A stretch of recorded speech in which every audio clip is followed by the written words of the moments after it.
I'm your host, Chelsea Myers, and today I am so excited. I am here chatting with Manal Sampat. How are you, Manal? I'm doing fabulous. Thank you for having me. Yeah, I'm so excited to have you. So, I'm going to read your bio a little bit slowly because it's so exciting to me and I want to talk about it. um, but let's see. Okay, so here, Manal is that you're a best-selling author, speaker, marketing strategist, social media coach, dental hygienist, and enthusiastic shoe lover. So, let's start there. Which came first? Were you always in social media, or was it you were in dental and saw the need for social, or was it the shoes that inspired you? Well, no, I mean, I did fall in love with shoes when I was 5 years old. So shoes definitely came Yeah, first. yeah. My mom has stories of me. I was always a good kid, but she has stories of me like this one time. And I remember these shoes very well. They were tiny, they were these white sandals with three little flowers on them. And I was 5 years old and I wanted those shoes. Like there was just no way I was leaving that store without those shoes. And I was a good kid, but oh no, with those shoes, that's when she realized how stubborn I was and how much if I wanted something, I'm going to go get it. But I was that annoying kid that rolled around on the floor and screamed and yelled until I got those shoes. And my mom realized that, okay, she's a shoe girl. This is her life now. So the Oh, shoes came first. Marketing has always been there. I grew up in a business okay. family. My parents are business owners, and I actually studied communication and biology at Rutgers.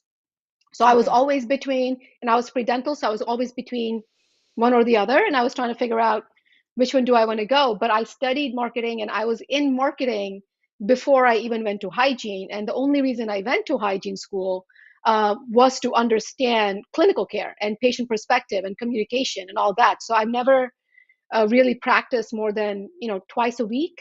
I haven't Hmm. practiced in the last 5 years, so yeah, it's actually, opposite scenario that you usually see. Hygiene is going to marketing, but for me, it was marketing, went to hygiene. I'm still in marketing. Yeah, that was really insightful too, to get to really understand the perspective of the clients that you knew that you wanted to serve. Wow, I love that. Okay, and then you grew up in St. Thomas. What was that like? Amazing, I mean, what you're growing up with the best beaches in the world and Yeah. 85-degree weather all year around. There is absolutely nothing to complain about it. It was absolutely beautiful. I still get to call it home. My parents still live there, so I get to visit all the time. And yeah, I'm an island girl through and through. Yeah, you're always at a beach somewhere. Yeah. It's my mission. That's my goal in life is to visit all the beaches, all the beautiful beaches in the world. So how many more do you have to go? A lot more. The world is very big. Okay. Okay. A lot more.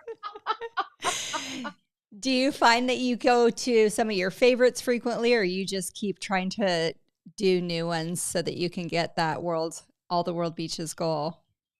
Well, I mean, for me, when I go home, I'm home. Like Mhm. home is, my Right. husband often says that you are very biased because I grew up in the Virgin Islands and I love Magens Bay and Trunk Bay, which is in St. John. I love the BVI's, Josephine Dyke. Anybody who's a beach lover knows all these beaches, White Bay. So when I go home, clearly I frequent my home beaches a lot because that's home. That's where I grew up. That's where, Right. Right. but after that, no, I take multiple beach vacations every year. So we just checked out Anguilla. We were in Turks and Caicos where I'm having my next event. We have Aruba there's a lot of different places on the list that we just went to New Zealand, went to Queenstown, which is also has beaches as well there. And so yeah, I'm trying my best to get to as many as I can. Yeah, no, there's something so inspiring about being near the water. I have an event coming up, and luckily it's near the beach as well. But when not, the last time I went to speak, I made sure to find what was the nearest lake because you can really just clear your mind and do so much creative work when you're out in nature and especially near the water. So I'm with you Yeah. on that 100%. Very cool. Talk to me about your books. So I have one book. It's right Hmm. here. And it's called Why Your Marketing is Killing Your Business and What to Do About It.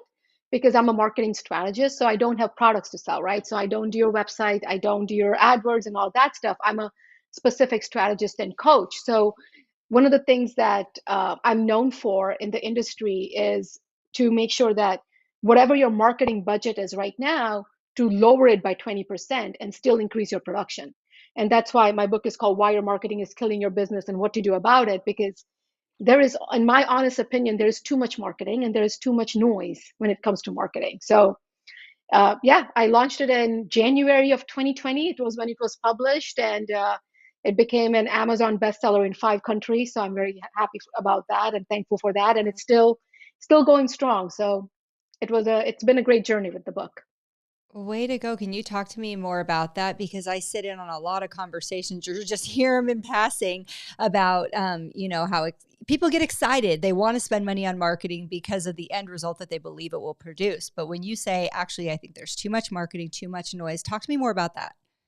Well, I think a lot of times is that we are trying to market to everybody, right? Like one of the first things in marketing is to know your audience.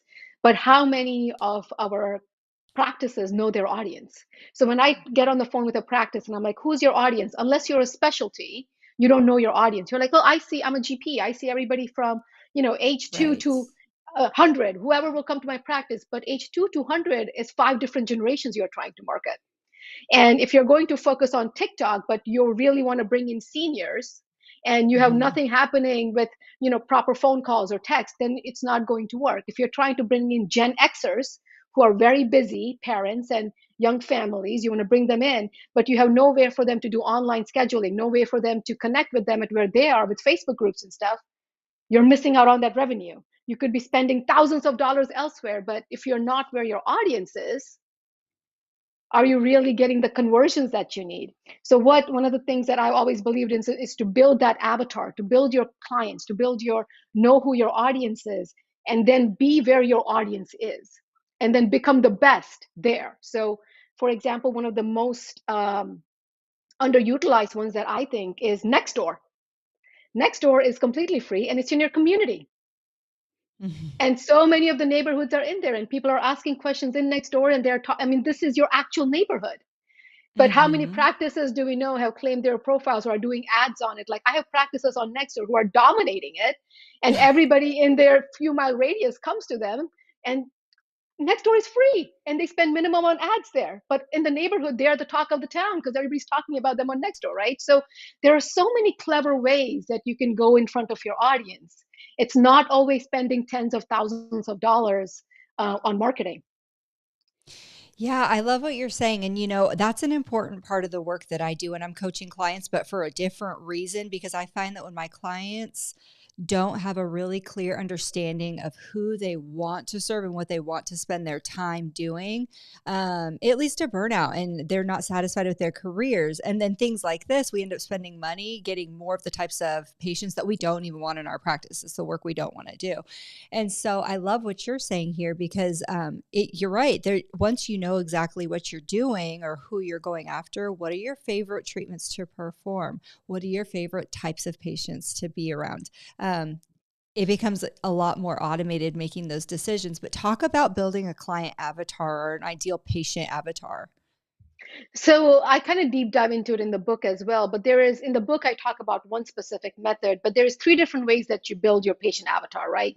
One of the first ways that you build it is if you are already an existing practice, if you're multi-location, if you're already an existing practice, you can easily take a look at your top 20 percentile of your patient base and find the similar traits in them.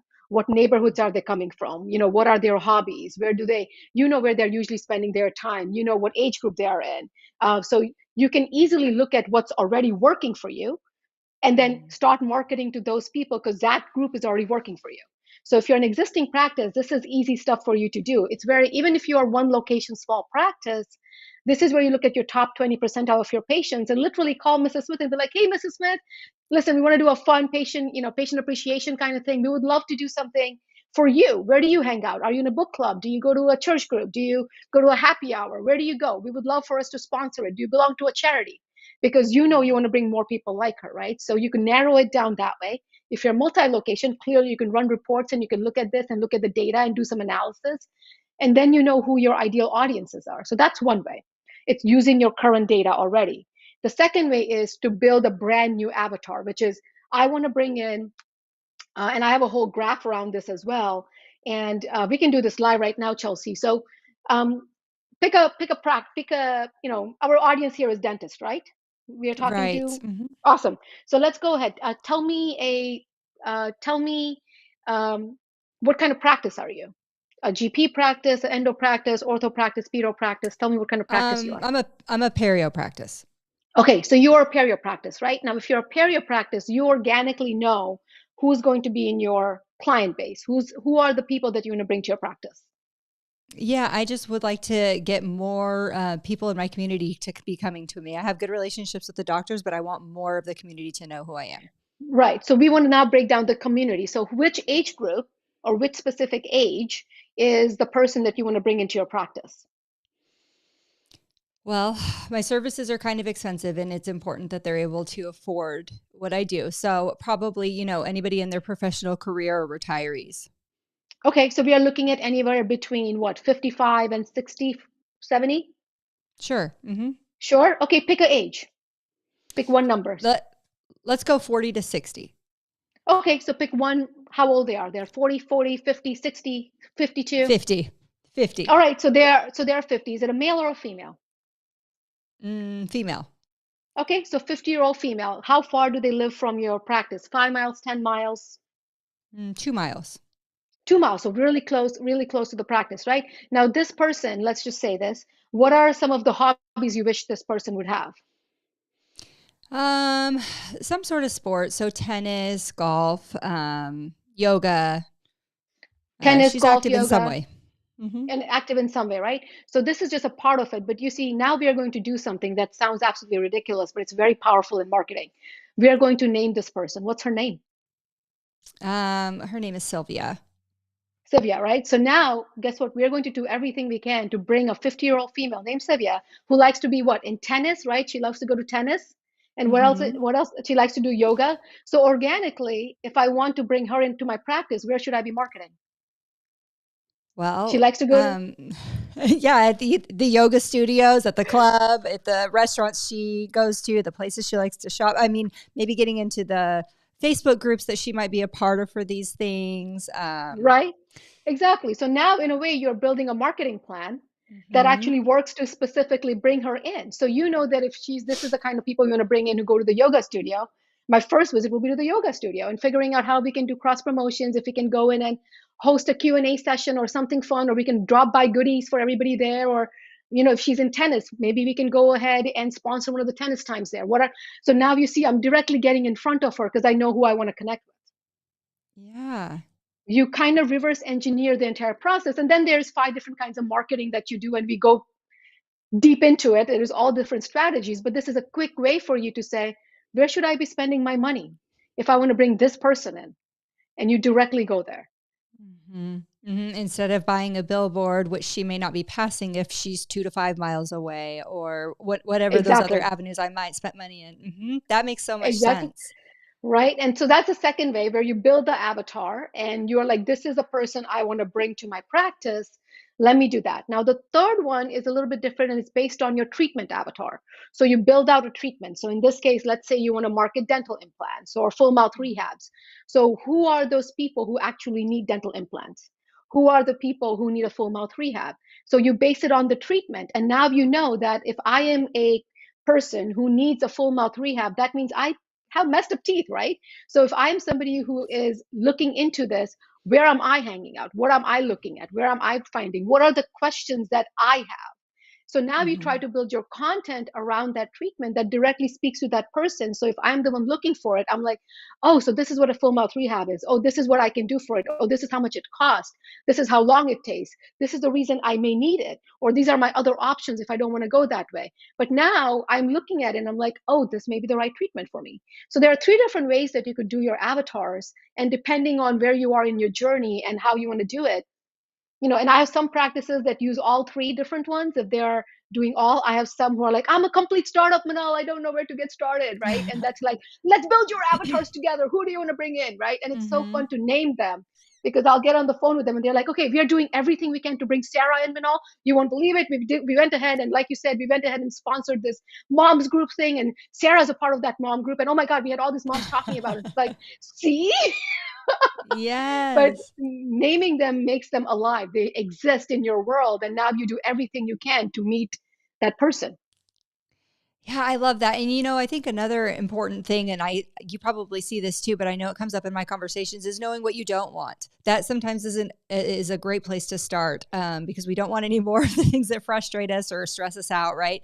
But if we can narrow down, okay, not that, that, then it can start to um, help us focus in on what we do want and I mean, find that person. I have some clients that I'm working with, like one of my clients I'm working with, she is a one provider practice, but she's in the top 5 percentile production. And her entire marketing, believe it or not, are mailers, Hmm. right? And she's producing that much, and she's because she knows exactly who her avatar is. She knows exactly, she has a treatment avatar because she does very big treatments and full mouth rehabs and oral systemic and all that stuff. And she knows exactly who her avatar is. She knows how to speak to her avatar. And she doesn't even have to work that hard or spend that much on marketing because she's doing very well. And she's doing exactly what she wants to do because she has found those avatars. And she's like, this is why, like, I don't need to worry about it because I'm not trying to market to everybody. And, like her online presence, just now we are starting to, we talked about it and she's going to ramp it up a little bit, but she's doing great. Like it's the kind of numbers that you don't usually see, and it's all about I know who my audience is, and I know exactly what they need, and I give it to them, and it works out. That I love that you shared that example because I'm just going to be transparent here. I got one of those mailers like maybe a month or two ago, and I looked at my husband and I was like, this is huge. It must be so expensive. I can't believe that they would have sent this out to however many thousands of people they sent it out to.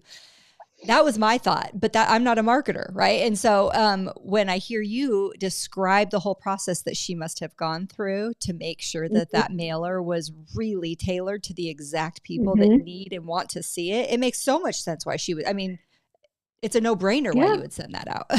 exactly. And that's what she does. She's not even worried about anything else with her marketing. Wow, how exciting! So there's a place for all of it. You just have to first get clear on who it is you're trying to talk to. You have to get clear, and I always say that all marketing works and all marketing does not work. I mean, you would have Okay. practices that are like, we tried mailers don't work for us at all. Or somebody would say, we tried a billboard, and the other one will say, we did a billboard, it didn't work for us. Somebody's all about, I only do Google. And then some are like, we don't, Google doesn't work for us, we only do internal marketing. All marketing works and all marketing does not work. It depends on who you are. It's like, it's so true, right? If you think Right. about it, it's so true. It depends on who your audience is and what marketing will connect with your audience. And if you Hmm. are to focus on that, remove all this extra buzz of let's be on TikTok. I mean, you could be on TikTok. I'm a social media coach, but you don't have to be on TikTok. So Uh-huh. it's a whole different mindset. You want to change your mindset on it and make life easier for you than to get Hmm. caught up in all the noise of what I should be doing all the time. Because that you could be talking to people that have nothing to do with you and they don't Yeah. care about it. They just found you funny or interesting, but that's it. So Right. Okay. And you did touch on this a little bit, but let's talk a little bit more about that social media presence. And so, if someone is wanting to dip into that, would they just try their hand at any or the one that they like best, or how would they approach that? they would be on the ones that their patients are on. So Hmm. I definitely think that the two that, if you wanted to be with a more senior population, I would definitely say still do Facebook and then do targeted ads to that population. If you want it to be Gen Xers, millennials, things like that, they are active on Facebook groups. So you definitely want to engage in all the community and local Facebook groups because this is where people are going saying, hey, who's the best dentist in town or blah, blah, blah. And you Right. need to be coming up there. But then there is also Instagram is really heavy with stuff right now as well. So anything to do with TikTok, um, you know, TikTok is an interesting animal. TikTok, there are studies done, and uh, there are studies done on this where the conversion rate of TikTok is different than, let's say, Instagram or Facebook. And that's just because TikTok does have a very younger population. A huge part of them is a younger population, but that doesn't mean that people are not scrolling, looking at it. But then there's also the whole: is it going to get shut down? Is it not going to get shut down? Right. The whole thing happening with it. So the only thing I would say about TikTok is if you are into videos, you love making videos, it's getting you in front of people, people are finding you to with it, then keep doing it, go for it.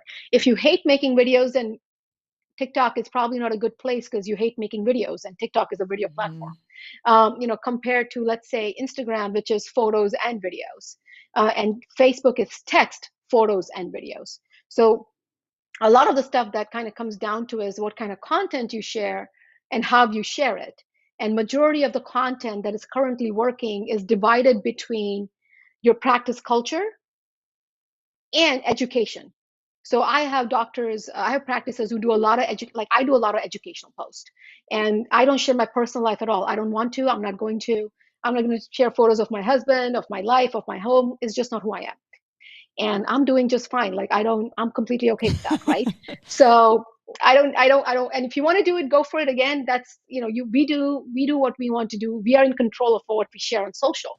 But as far as the business goes, what I always found is you want to have what you provide, which is, your patient testimonials, your patient reactions, your the happiness of your teams, the doctors having fun at their job, they're enjoying what they actually do. And then you also want to educate people because people need to trust you. In a Mhm. scene where there is so much competition, how do I know you are better than the other person? Because I see that you're making videos about what dental implants are, and I can actually be like, oh, this is what it is. And when I Google, you pop up, or when I go onto Facebook or Instagram, I see you. So now you are automatically becoming a KOL. So Instagram, Facebook, social media has completely changed post 2020. And it's no longer just, let's look pretty and take a photo. I mean, that's going to get you engagement, but it may not get you conversions. So the goal Mhm. should be conversions always, not just metric driven or, oh my God, I have, 10,000 followers, but only five people are engaging with your post. There's something wrong there. So when you're working with a practice, it let's just talk to the solo doctors right now. If you're working with a practice, is it important that it's only ever the doctor? Or could the team be making some of those posts and videos? 100%. You want the team to Mhm. be a part of it because the doctor can't do it all. The doctor does, however, need to be the leader who is taking photos and who is taking videos. So you could have the team member who's get an iPad for the practice, make it on airplane mode. This is for everybody who's listening. Remember, I'm also a hygienist, so I understand patient care and healthcare. Please don't take photos and videos on your team members' phones. They go home with that. Uh-huh. It goes on their iCloud, it's saved, and God forbid something happens with that team member, or you fire them, or they leave you, and now they have all this patient stuff on their phone. Nope, nope, nope, nope. Not a good idea. Not a good Right. idea. So you definitely want to have an iPad or something, even a practice phone or something that is in your practice. I recommend you get some sort of a device, iPhone or a practice iPad. Keep it on airplane mode or something. Get the latest version so it has a better camera and all that, and make sure all the photos and videos are on there. And now you can have all that and you could share it. So I just wanted to make sure that people know that, because I see a lot of people just, oh, my team took a photo of that, and then it's like the Right. team member just went home with your patient's photo. Right. Yeah, that makes a um, lot of sense. You know so what I also careful. like You know what I also like about, what you're talking about and encouraging a social media presence is if you're going to grow your practice, maybe bring on another doctor, or you're going to open another location, or you're going to, affiliate with a DSO, you can make all of those things a lot less scary for your patients and your community. And by the transparency of making it exciting and telling them what's happening, and this is a Oh positive thing. We're yeah. growing, we're moving, things are happening here. You're a part of something really cool because you're a patient here. This is what we're doing. I feel like that can be such a great way to share that excitement rather than what can sometimes happen, which is lost in translation. And then people are Oh, left wondering. what's going on with it? Yeah, no, social Mhm. media is a great way for you to keep constantly connecting, with your audience as much as you can. It becomes a huge part. Like when I work with most of the practices I work with, when it comes to social media, they see a 200% increase in their engagement.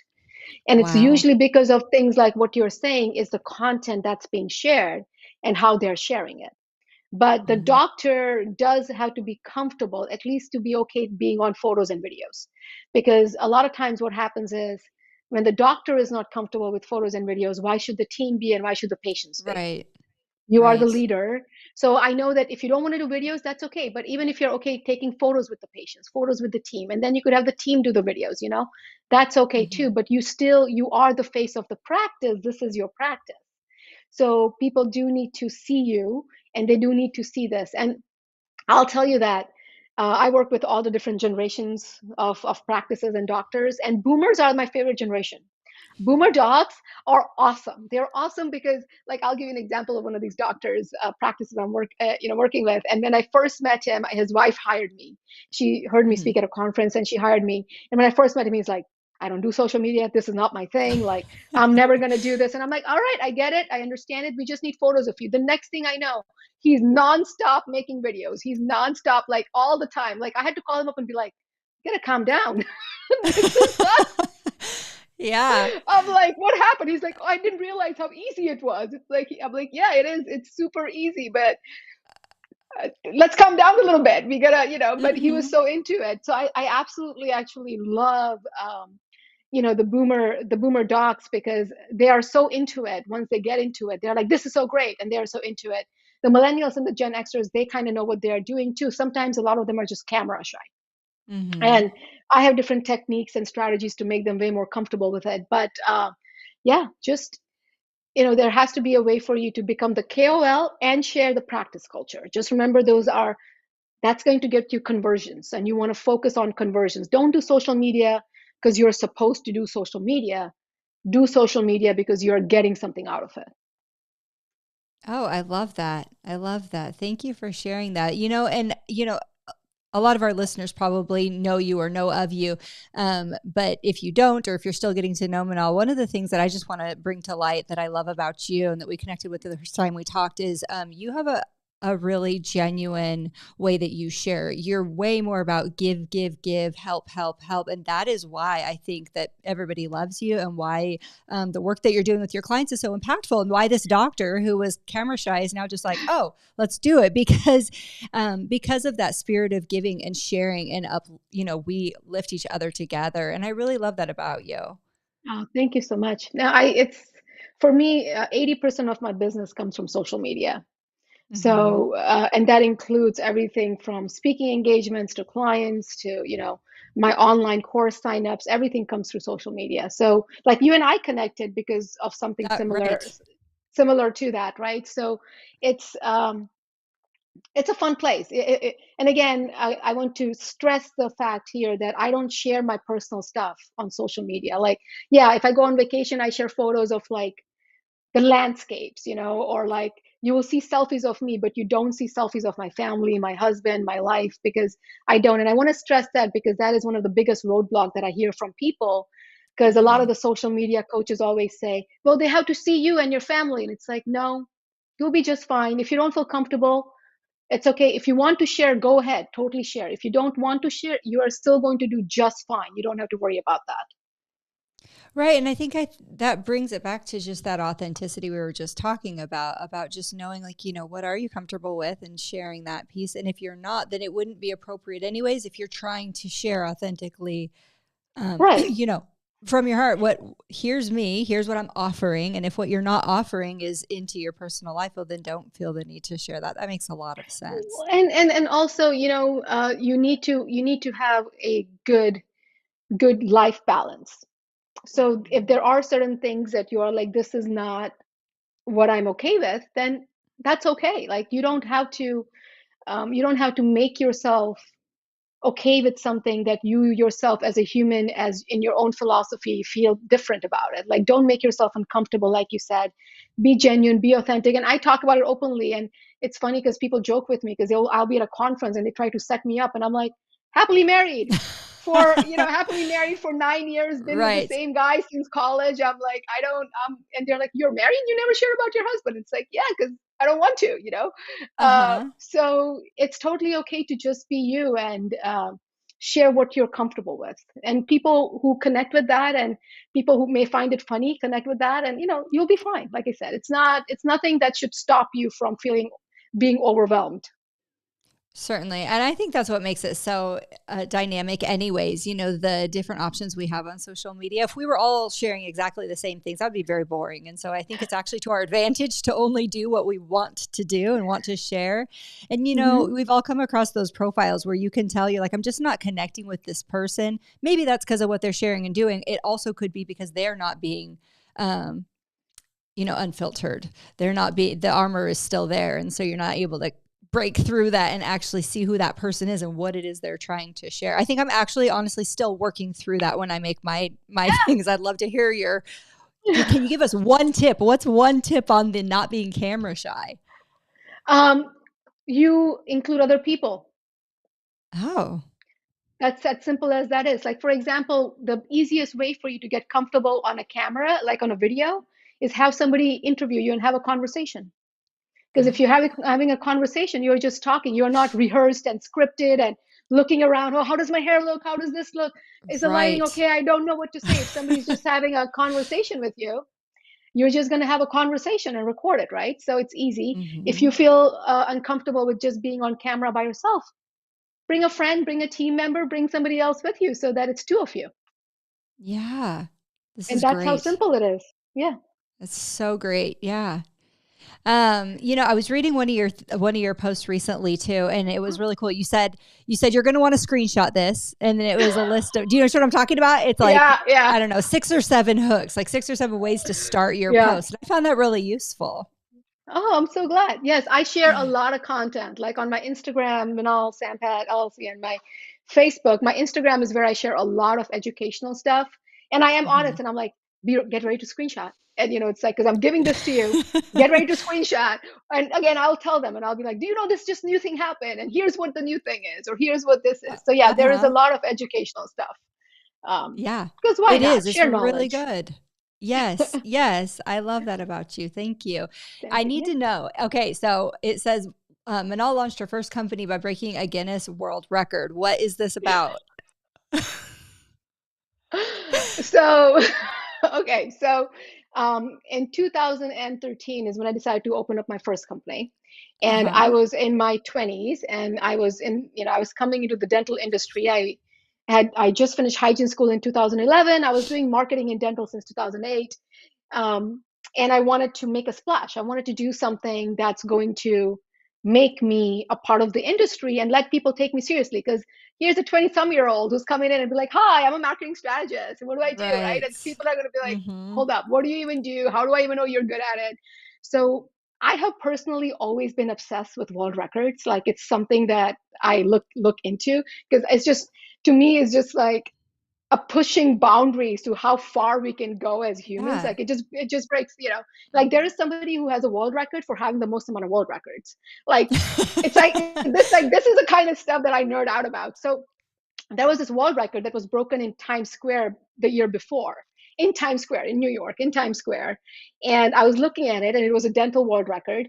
And I was talking to my then millennial team and I'm like, man, wouldn't it be so cool if we were to launch the company by breaking this Guinness World Record? And as soon as the idea came into my head, I'm like, what are you doing? Stop kidding around. Like you're eating Jello right now. You put all your money into this company. Like, you're in your 20s. Like, how are you going to beat, like, they had 1,200 people at this world record. You don't even Hmm. know 1,200 people. How are you going to make this happen? So we came up with this entire idea using all marketing strategies that, we put it together and um, doing community marketing, social media, digital media, putting it all together, knowing who our avatars is.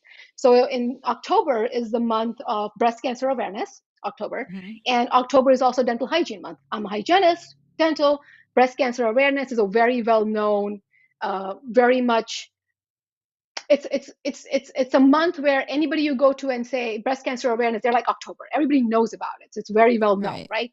So I decided to combine the both. So I decided to combine the both and do breast cancer awareness and also dental hygiene awareness and dental. Like what are the things that you actually need as a hygienist? And we decided to break this world record. So we came up with the name Swish Away Breast Cancer. And I joined forces because if I need a crowd, again, this is all marketing. If I need a crowd, reverse engineering again, that has to be more than 1,200 people, where do I go? I need to go somewhere where there is a crowd that could be more than 1,200 people. So we joined hands with the local high school because high Hmm. school has all the kids, right? Hundreds and hundreds and thousands of kids. So if we are able to break this world record with the kids, then we can easily break this world record. So we went up to them and we said, we want to do this something called Swish for Breast Cancer. It's during October. It's during your football game is when we would like to do it. We'll make a huge splash about it. So all the kids were involved and, they were making breast cancer awareness bracelets, and like we got pink t-shirts and pink sweatshirts, and we were selling swag, and we had local businesses involved, and we went around the community and interviewed people who were breast cancer survivors or were fighting breast cancer and what their journey was. Then we went to people who are missing teeth and how their dental journey is and what they are doing, and we combined all of this together. And we had the mayor there, we had TV2 there. All the money that we gathered, I donated to Susan G. Komen for breast cancer research, all this thing. And on the night of it, like there is a sea of pink, over 1,500 people, right? And the mayor is there in pink, like everything, like the cheerleaders are in pink, the football players are in pink, like it was Yeah. it was a pink out game. And at halftime, we all got together to break this Guinness World Record. And the Guinness World Record was broken by us. And you know what it was? The most amount of people swishing mouthwash at the same time. Oh my gosh. Wow, it probably was the best smelling football game ever. Oh my God! It was such a simple idea. The most amount of people swishing mouthwash, like everybody had their pink cups, everybody had their little mouthwash. We got Yeah. everybody together. Like there's if you can go to Google and you could Google swishing my breast cancer, you will see the video and everything. It's pretty awesome. But yeah, we broke the Guinness World Record with the high school, and that's it put me on TV2 and it put me on press and all this stuff. And the next thing we know, Dentistry IQ is like, who are you? What are you doing? And the next thing I was Uh-huh. featured in Dentistry IQ, and here we are today. So, Wow, that is yeah. so exciting. I love that. I'm gonna look it up. We're gonna post that. No, it's so That funny. It's is actually so. This is a funny part about world record. When they send you your world record certificate, it says Mhm. officially amazing, not just amazing, officially amazing. Right? Isn't Officially that so with a funny? I know. seal. You have a With a seal. seal, I have a seal and the Guinness World Record certificate right here. Well, I have to agree. That was officially amazing. That is so exciting. I love it, Manal. And it was my team did such a good job with it too, and it just I can't Yeah. believe that. Oh, honestly, even till today, I can't believe that we pulled that off. But here we are.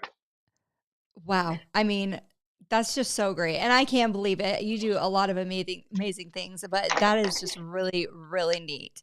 And so was that part of what got you into Forbes.com 7 times? No, 7 times. So I like, no, no. Forbes.com was I was keynoting. I'm a speaker, so mhm. I was keynoting at an event, and this Forbes columnist was there, and he came up to me after my keynote, and he's like, "Hey, I write for Forbes.com, and we would like to do a feature on you on this topic. It's really relevant, blah blah." And I'm like, I'm not believing him, right? I'm like, "Man, what are you like? What?" I'm like, excuse me for my language. I'm like, "Stop shitting me! Like, what are you doing, right? Like, what is happening here?" And he's like, Mhm. "No, no, no." I'm like, he pulls out his business card and he's like, "I'm from Forbes.com." Like, "You want to feature me in Forbes.com?" He's like, "Yes, this is a great idea Yeah. and I want to do it." So, I they featured me, and then ever since then, it's just been my life has been great, and I guess the stuff I've been sharing has been relevant to them, so they keep featuring me Wow. and the strategies and the information that I'm sharing. Yeah, so it's very thankful for that.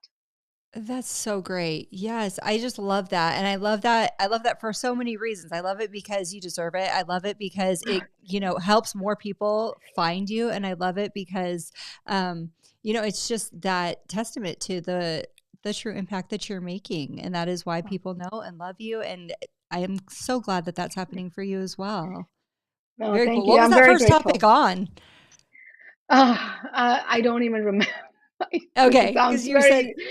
I don't remember. I know it's been a few years. Because the first time I think it was in 2019, mhm. and the seventh time was as soon as last year, and they just reached out to me again this year. So they'll be doing something with one of my ideas. They actually heard about it at another keynote I recently did, and Oh, neat. they wanted to feature what I just talked about as well. And yeah, but it's all marketing. It's all about marketing. It's all about strategies. It's about video. It's about growing your business. It's very business related. One of them Hmm. is also how to make your because my book became an Amazon bestseller within 24 hours Okay. on Wow. Amazon, and then Way to go. in five countries within the week. So they wanted to then kind of talk about how does one go about that. So I know one of my topics. But if you go to minalsampat.com and go to the press page, you will see, all the press and all that stuff on there. But thank you so much for mentioning that. I know this makes me sound like I'm really awesome. I'm really not that awesome, You guys. are. I'm No, not. I'm yes, you are. not. Yeah. I just been good at what I do, and it's just I've had the right people come along at the right time, I guess. But Oh, yeah. Well, for all of those of us who believe in some sort of law of attraction or energies that unite, whatever you want to call it, yeah, you have to be one of yeah. those right So people, right? yeah, I mean, I always say that I'm standing on the shoulders of giants, like I have nothing but a very grateful heart in this industry and the people I've come across, because it's always been people who have uplifted me and shared and helped. And that's why, like you said, you share so much. I do it because that's what was done to me. And, Mhm. I'm hoping that I'm able to play a small part in somebody else's growth and success. I'll be happy if I were to just do that. I love that. I'm gonna go sideways just for a second here because we're talking a bit about gratitude, and I know that a really important part of my life and my work is making time to have dedicated time for rituals and meditation and gratitude. Do you mind if I ask you what is your morning routine? What types of things do you have in place to kind of reset and make sure that you have that balance that you need so that you can be all of these amazing things for the world? I don't really have much of a morning schedule. I do know that I am one of those I'm a lucky person. I know that Mhm. sounds weird, but what I mean is I have no drama in my life whatsoever. Mhm. I have Mhm. a wonderful, supportive, loving husband. I have a wonderful, supporting, loving family. I mean, I even get along with my in-laws. I love my mother-in-law. Like we are best friends. I have best friends who are best friends. I have no negativity in my Mhm. personal life that allows me to focus on my business life, because there is nothing that I have to deal with emotionally that is Mhm. affecting my personal life. And I'm also very specific about, I guess that would be my one thing to keep it together is I draw a line when it comes to drama. I do not do drama.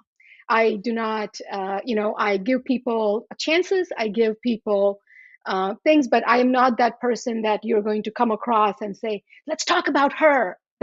Oh, I just don't yes. care. I'm not going to do it. Mhm. I'm not a part of it.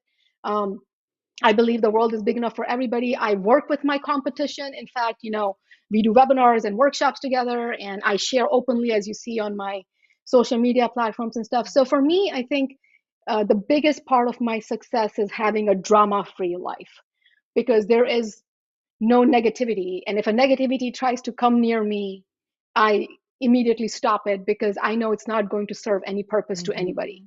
Mhm. And that, I think, has really kind of just helped me. And like I said, just having a very loving, supporting people surrounding me at all times, and very humbling people too, where if something gets to my head, bring that down, baby girl. Nope, you're not. That is, that's not getting into your head.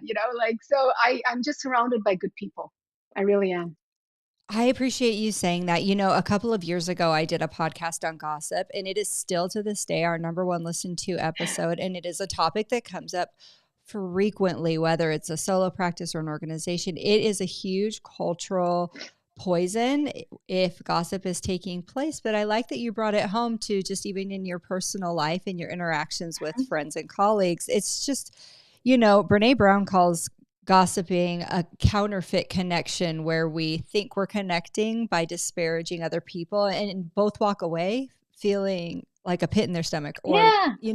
the energy is just depleted. And so I love that boundary in your life that you've set for that. And be the first one. Like, I've had, we've all gone through life, and we've all had issues, and getting to where I am today in my business life, that came with some issues as well. But I'm also one of those people, if I messed up, I will pick up the phone and I will Mm. call you and I will say, I am so sorry.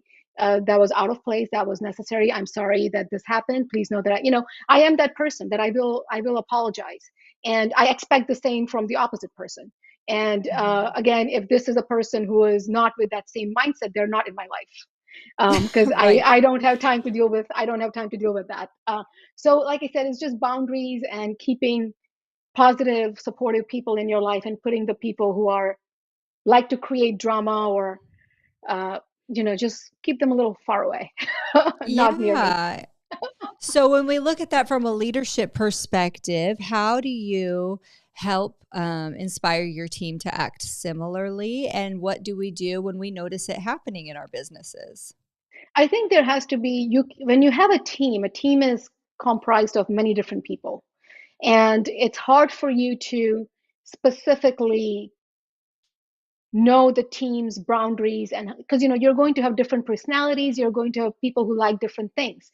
So if you are a leader, from a leadership perspective, you almost need to have systems in place, and you always need to have what is expected and not expected of the team. And Mm-hmm. this has to be very clear in your communication and your leadership style. Like I grew up, with my parents, again, who are wonderful, amazing, supportive, loving people that will drop everything in the world to be with me. But these are also the same people who put discipline in me. They're also the same Mm-hmm. people. My mother, I remember when I was a teenager and throwing a tantrum, I'm sure, came to me and said, "I'm not your friend. I am your mother. I do not want to be your friend. You have your own friends. As a mother, this is Right. what I expect you to do. This is a part of this," right? And I always found that to be true with the leaders that I have seen. They know their role, they know what is expected, and they are very good at communicating what is expected. So no matter what your personalities or no matter what your things are, it's almost like a checklist. This is what is expected. We are in a drama free office. We do not talk about negativity about other people. If there's a problem, you go to the HR and you speak about it under closed doors. If the negativity is being spread out, this will not be tolerated, right? Like, and I know that it seems like a very strict kind of a leadership perspective, and I know there's many different kind of leadership perspective, but for me, it's very easy to know when salt is salt and sugar is sugar. I'm not confusing the two with salt and sugar and trying to be like, should I be sugar, should I be salt, should I be a leader, should I be their friend, right? It's like you are the Right. leader. And so, that's my own personal way of looking at it, that I have found it successful. And I know that there are many leadership styles, and I know that many of them work. And I think it probably also comes down to the personality of the leader themselves and what they feel comfortable with. But for me, just the way I have grown up and just the way that I surround myself and the way I work with my team is we are very clear on the expectations. Yes, yes, and I think it's the kindest thing you can do because when there's a lack of clarity, people fill in the gap themselves, and if they're inaccurate, it's oftentimes not out of malice, it's not because they're trying to be oppositional, there's a lack of clarity, so they did their best. That's generally the case I've found, Right. so And you do it with kindness. You're not being mhm. uptight or anything, but you do it. This is, like I said, this is how I was grown up with, and this is what has worked for me, and this is how I know that it's going to work for us as a team. So you do it with kindness. Yes, well, it's obviously working for you. I saw 2 years, happy 2 years on Marketologist. Yes, thank you. Yes, that is just that's a whole other another thing that I think my team is very they're looking forward to me not launching something new every year, and I can't promise them that, I guess. So we'll see we'll see how it goes. But in 2021 I launched Marketologist, which is an online marketing strategy tool. So yeah, it's 2 years. It's been great. Very good. Well, at least, at least there's clarity around the launching. So you Exactly. got it. What else? What else is going on in your world that we should be aware of, might want to uh, know? I mean, I told you about this. I do destination CE events, being an island girl. Like I said, Yes. my goal is Yes. to visit all the beautiful beaches in the world, and if I can bring people to the beautiful beaches in the world, and they can Yeah. write it off, even better. So I've done multiple. I've done St. Thomas, the Ritz and Maui. In July I have CE on the so the name of the event is CE on the beach. And in Mhm. July it's happening in Turks and Caicos, which I'm super excited about. It's sold out at Yes. double capacity at this point, but I Wow. love it. So if you are somebody who likes to travel and want to be around the best beaches in the world, like Turks and Caicos is on Grace Bay Beach, which is the best beach in the world, voted numerous times. So I'm super excited. I'm actually really looking forward. to having, I think we have 100 plus attendees coming at this point, and Wow. having everybody there and enjoying the island and learning, with a casual, fun, interesting workshop style kind of content. So yeah, so there is a bunch of stuff. But with last words, I would just say, if you have an idea, just go for it. Just remember that uh, there is a 20-some-year-old girl who figured out a way to break a Guinness World Record. If I can do it, you could do way, way more than I can. Like, trust me, you could do so much more than I can, and you got this. And just, if there is something that you're passionate about, just, go for it. Go for it and figure it out as you're on the journey. And ask for help. It's a normal thing to do. Ask for help. Yes. Oh my gosh. I love that you ended with that. That is so important. There's no way that first of all, there's nothing that we have done yet that was all completely on our own. And so if we could just, if we're not sure about that, take a minute to dial back and recognize the different hands that helped Hmm. us. But yeah, wherever you want to go, there's someone that's there, been there, almost there, at least one step ahead of you. And I would Hmm. like to know, which pitfalls to avoid or which strategies to use. And there's so many people that want to help. And gosh, Manal, it has been so much fun having you on the show. I love your support. I love your passion. And this has been really exciting. Thank you so much for having me, and I hope the listeners enjoyed the conversation. Yes. Have a good day. Thank you. You too.